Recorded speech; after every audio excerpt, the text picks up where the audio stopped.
সাবেক মহাদেশ 2 আসনের সংসদীয় আসনের জামাত মনোনীত মুফতি মাওলানা মোহাম্মদ ফজলুল করিম ভোলা জেলা বিষয় সরকারের ঘোষণা অনুযায়ী আগামী ফেব্রুয়ারিতে অনুষ্ঠিতব্য জাতীয় নির্বাচনের পূর্বে জুলাই জাতীয় সনদ বাস্তবায়ন আদেশ জারি ও উক্ত আদেশের উপর গণভোট আয়োজন সহ 5 দফা বাস্তবায়নের দাবিতে স্মারকলিপি।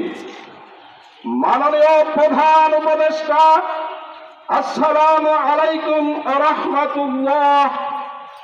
2024 সালের জুলাই আগস্টের সফল গণ অভ্যুত্থানের পর জনগণের অভিপ্রায়ের পরম অভিব্যক্তি জাতীয় ঐক্যমতের ভিত্তিতে আপনার নেতৃত্বে অন্তর্বর্তী সরকার গঠিত হয়।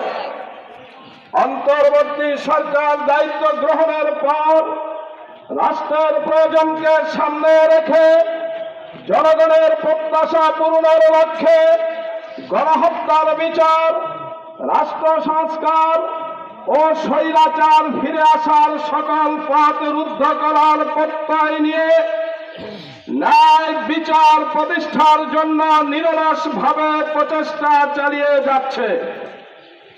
এ লক্ষ্যে গঠিত হয় বিভিন্ন সংস্কার কমিশন।